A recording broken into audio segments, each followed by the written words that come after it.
આજે ઉપસ્થિત છે એમના વેવાઈને પણ લાગે નાગરજી ઠાકોર સાહેબ, મને આનંદ થયો. મને દુઃખ છે મારા સાથી ગુમાયાનું. હું નાનો હતો ત્યારથી હું અને હોનાજીના મારા સાથે રહ્યા, ભણ્યા સાથે, નોકરી પણ 15-16-20 વર્ષ સાથે કરી છે. મારા બહુ મિત્ર હતા અને અમારા મિત્રનું આજે દુઃખ થયું, અવસાન થયું. ઘણીવાર હું એમને ટકોર કરતો. મારા બેન મારે નદીપુરાથી મળે ત્યારે મને કે બળવંતભાઈ તમે સમજાવો, પણ હું ઘણીવાર પરિવારને કહેતો, દીકરાને પણ કહેતો અને ભાઈ ભૂપતજી ઠાકોર સાહેબને પણ કહેતો સાહેબ ગમે તે રીતે એમને સમજાવો.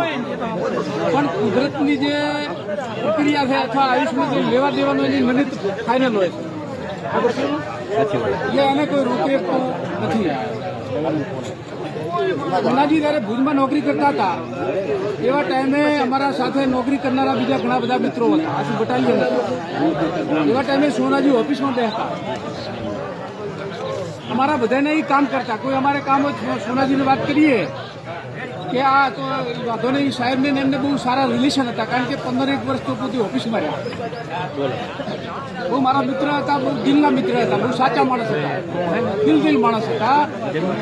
એમના જવાથી મારા સાથી ગુમાયો, મને દુઃખ છે. સાથે સાથે એમના પરિવાર પ્રત્યે પણ મને હમદર્દી છે, કારણ કે મારા મિત્ર હતા, એમનો પરિવાર આખો રંગપરા આરે હું ઘણો ભેળો જોડોમાં અમે ભેગા હતા. અમીરભાઈ આજે નથી, અમીર મગન, પણ છતાં આજે હું બંનેને યાદ એટલા માટે કરું છું કે આ રંગપરા સાથે મારો નાતો રિશ્તો છે ઘણો બધો.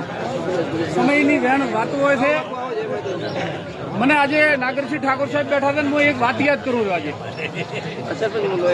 માનવ જીવનમાં એક જુજનુવાળા કરીને એક ઉદ્યોગપતિ હતા. હંભળો જેવી વાત છે, જુજનુવાળા કરીને એક ઉદ્યોગપતિ હતા. એ એમની પાસે એને એક પત્રકારને પ્રશ્ન કર્યો. એવા ટાઈમ પત્રકારે કહ્યું કે જુજનુવાળા તમે શું કહેવા માંગો છો? હું તમે પ્રશ્ન પૂછું, તમે આપણું બધું આટલી બધી પૈસા બનાવ્યા, 45,000 કરોડ આપણા દેશમાં હતા. એમણે કીધું કે હું મારા હેલ્થ એટલે આરોગ્યના બારામાં ઇન્વેસ્ટમેન્ટ નથી કર્યું. બીજું બધાએ હું પૈસા કમાણો બધું કર્યું, પણ મેં આરોગ્ય માટે મેં જે ચેતવણી જે સારવાર મારા શરીરને મેં નથી સાચવ્યું, એનું મને અફસોસ છે.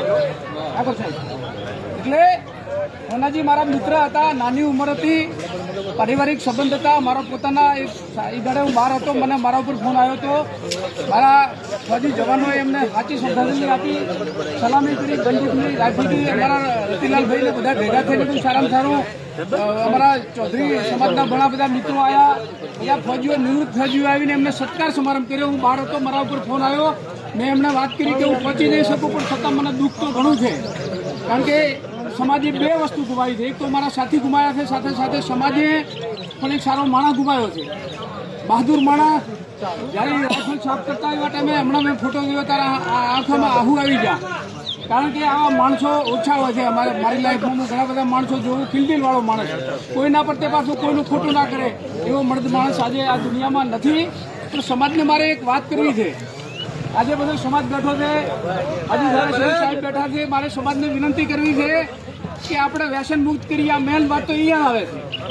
નાની ઉંમર હતી, 55 વર્ષની ઉંમરમાં એમણે દેહ છોડી દીધો. હું ઘણીવાર સમજાવતો કે આ રસ્તો છોડી દો. એમાં હું પણ કદાચ મહાત્મા ગાંધીની જેમ હું પણ કહું, મારી પણ ભૂલ હતી, હું પણ ખૂબ લેતો, પણ મેં દરેક સમય ઉપર મેં આ ત્યાગી દીધું. એટલે મારે સમાજને વિનંતી કરવી છે કે વ્યસન મુક્ત બનો.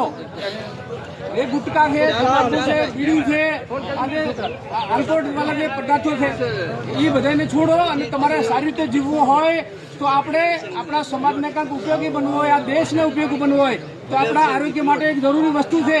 આરોગ્ય આપણું સારું ના આવ્યું તો તમે કોઈને ઉપયોગી નહીં થઈ શકો. ખુલ્લી વાત કરું, સમાજ બેઠો છે. આરોગ્ય સારું હશે તો કોઈકને મદદ કરી શકશો. આરોગ્ય સારું નહીં હોય તો ઘરના માણસો પણ દુઃખી થશે. એટલે મારી આ ખાસ સમાજને, મારા મિત્રોના આજે શ્રદ્ધાંજલિના સમયે હું આ વાત કરું છું. અને બીજી વાત કરું છું કે આપણે બંધારણ બનાવ્યું છે. આ નાગરસિંહ ઠાકોર સાહેબને બધી ઘણા સારા માણસોએ એમને એનું પાલન કરીએ, કારણ કે જમાનો બહુ બદલી ગયો છે. આ જમાના પ્રમાણે જો આપણે નહીં ચાલીએ તો આવતા ભવિષ્યમાં બહુ દુઃખ અફસોસ ઊભી થશે. બીજી મારે વાત કરવાની છે કે મારા મિત્ર હતા, સમય અનુસાર નાગરજી બેઠાને કહું છું, મારે ભૂપતજીથી વાત થઈ છે.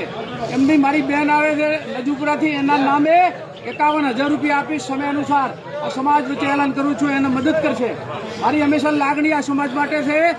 એ તાકાત દુનિયાની કોઈ તાકાત નથી રોકી કે હું જાણું છું. એ કહું રહ્યો તમને. આજે હું આવ્યો મારા મિત્રને શ્રદ્ધાંજલિ આપી.